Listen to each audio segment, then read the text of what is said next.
انداز کی ایک اور غزل لے کر حاضر ہوا ہوں۔ اسی خیال میں تاروں کو رات بھر دیکھوں کہ تجھ کو صبح قیامت سے پیشتر دیکھوں، اس ایک چراغ کی لو چبھ رہی آنکھوں میں، تمام شہر ہو روشن تو اپنا گھر دیکھوں۔ مجھے خود اپنی طبیعت پہ اعتماد نہیں، خدا کرے کہ تجھے اب نہ عمر بھر دیکھوں۔ صدائے غول بیاباں نہ ہو یہ آوازہ، میرا وجود ہو پتھر جو لوٹ کر دیکھوں۔ نظر عذاب ہے پاؤں میں ہو اگر زنجیر، فضا کے رنگ کو دیکھوں کہ بالوں پر دیکھوں۔ جدا سہی میری منزل بچھڑ نہیں سکتا، میں کس طرح تجھے اوروں کا ہم سفر دیکھوں۔ وہ لب فراز اگر کر سکیں مسیحائی، بقول درد میں سو سو طرح سے مر دیکھوں۔ اسی خیال میں تاروں کو رات بھر دیکھوں کہ تجھ کو صبح قیامت سے پیشتر دیکھوں۔ جب رات بھر میں تمہارا انتظار کرتا ہوں نا تمہارے آنے کا، اور جب تمہارا آنا نہیں ہوتا ہے تو وہ جو صبح آتی ہے اس رات کے بعد وہ قیامت کی صبح ہوتی ہے۔ تو میں اسی خیال سے تاروں کو رات بھر دیکھوں، میں رات بھر جاگ کے تاروں کو اس لیے گنتا رہتا ہوں، دیکھتا رہتا ہوں کہ پتہ نہیں کس وقت آ جائے کہ تجھ کو صبح قیامت سے پیشتر دیکھوں، کہ صبح آنے سے پہلے تو آ جائے۔ وہ جو صبح قیامت والی صبح آنے والی ہے، تمہارے نہیں آنے پر جو قیامت گزرے گی ہم پر، اس صبح کے آنے سے پہلے، اس قیامت کے آنے سے پہلے میں تمہیں دیکھ لوں، اس لیے میں رات بھر تاروں کو دیکھتا رہتا ہوں۔ اس خیال میں تاروں کو رات بھر دیکھوں کہ تجھ کو صبح قیامت سے پیشتر دیکھوں، اسے چراغ کی لو چبھ رہی آنکھوں میں۔ یہ جو چراغ تم نے روشن کیا ہے نا میرے گھر پہ، ایک چراغ، یہ اس کی روشنی مجھے، اس کی لو مجھے چبھ رہی ہے۔ اس ایک چراغ کی لو چبھ رہی آنکھوں میں، تمام شہر ہو روشن تو اپنا گھر دیکھوں۔ تجھے چراغ ہی جلانا ہے نا، تو شہر میں تمام گھر جتنے بھی ہیں سب کے چراغ روشن کرنا، سب کے گھروں میں چراغ روشن کر دے، پورا شہر روشن ہو تو میں اپنا گھر دیکھوں۔ یہ کیا پورا شہر اندھیرے میں ڈوبا ہوا ہے اور تو ایک چراغ لے کے میرے گھر پہ آ گیا؟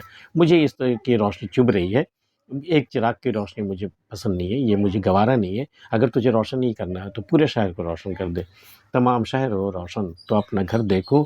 مجھے خود اپنی طبیعت پہ اعتماد نہیں، خدا کرے کہ تجھے اب نہ عمر بھر دیکھوں۔ پتہ نہیں میں کیا کر بیٹھوں۔ اچھا ہے کہ تو مجھے عمر بھر نظر نہ آئے، اس لیے کہ حالانکہ میں ترک تعلق کر چکا ہوں، لیکن مجھے اپنی طبیعت پہ خود ہی بھروسہ نہیں ہے، اعتماد نہیں ہے۔ ہو سکتا ہے میں تجھے دیکھوں تو میں پھر تمہاری طرف مائل ہو جاؤں، میں پھر تمہارے لیے دیوانہ ہو جاؤں۔ تو مجھے اپنی طبیعت پہ کوئی اختیار نہیں ہے، کوئی اعتماد بھی نہیں ہے، تو خدا کرے کہ تجھے اب نہ عمر بھر دیکھوں، ایسا ہو کہ تجھ پر میری عمر بھر نظر نہ پڑے۔ خدا کرے کہ تجھے اب نہ عمر بھر دیکھوں۔ صدائے غول بیاباں نہ ہو یہ آوازہ، غول بیاباں، وہ بیابانوں میں جو بدروحیں پھرتی ہیں، کہتے ہیں کہ بھوت پریت ہوتی ہیں، چڑیلیں ہوتی ہیں وہاں، تو کہیں یہ غول بیاباں تو نہیں ہے، کہیں اس کا شور تو نہیں ہے؟ صدائے غول بیاباں نہ ہو یہ آوازہ، یہ جو آواز آ رہی ہے یہ کہیں بیاباں کے کوئی وحشت کی کسی بلا کی آواز تو نہیں ہو رہی ہے؟ آ رہی ہے۔ میرا وجود ہو پتھر جو لوٹ کر دیکھوں، میں تو پلٹ کر دیکھ بھی نہیں سکتا آواز کی جانب۔ میں نے سنا یہ شہر جادو کا شہر ہے، کوئی پلٹ کر دیکھے تو وہ پتھر کا ہو جاتا ہے، اس لیے میں پلٹ کر دیکھ بھی نہ سکتا، لیکن ایک آواز آ رہی ہے، ہو سکتا ہے یہ غول بیاباں ہو۔ صدائے غول بیاباں نہ ہو یہ آوازہ، میرا وجود ہو پتھر جو لوٹ کر دیکھوں۔ نظر عذاب ہے پاؤں میں ہو اگر زنجیر، اگر پاؤں میں زنجیر ہے، آپ نہیں چل سکتے، نہیں اڑ سکتے، تو وہ نظر جو ہے وہ ایک عذاب کی صورت میں سامنے آتی ہے، نظر عذاب ہو جاتی ہے وہ۔ نظر عذاب ہے پاؤں میں ہو اگر زنجیر، فضا کے رنگ کو دیکھوں کہ بالوں پر دیکھوں۔ فضا کے رنگ دیکھ کر تو جی چاہتا ہے کہ میں پرواز کروں، میں اڑ جاؤں، آسمان کی وسعتوں میں کھو جاؤں، لیکن بالوں پر دیکھنے سے کیا ہوتا ہے؟ میرے پاؤں میں تو زنجیریں ہیں، تو یا تو مجھے بالوں پر ہی نہ دے یا پھر زنجیر نہ دے۔ تو نظر عذاب ہے پاؤں میں ہو اگر زنجیر، فضا کے رنگ کو دیکھوں کہ بالوں پر دیکھوں۔ جدا سہی میری منزل بچھڑ نہیں سکتا، حالانکہ تجھ سے میری منزل بالکل الگ ہے، تجھے ادھر جانا ہے، مجھے ادھر جانا ہے، لیکن میں تیرے ساتھ یہاں تک میں چلا آیا ہوں۔ جدا سہی میری منزل بچھڑ نہیں سکتا، میں کس طرح تجھے اوروں کا ہم سفر دیکھوں۔ یہ کیسے ہو سکتا ہے کہ میں تجھے بیچ راہ میں چھوڑ دوں اور تو کسی اور کے ہم سفر ہو کر کے تو آگے بڑھ جائے؟ یہ مجھ سے گوارا نہیں ہوگا، حالانکہ میری منزل الگ ہے، لیکن میں تیرا ساتھ نہیں چھوڑ سکتا۔ جدا سہی میری منزل بچھڑ نہیں سکتا، میں کس طرح تجھے اوروں کا ہم سفر دیکھوں۔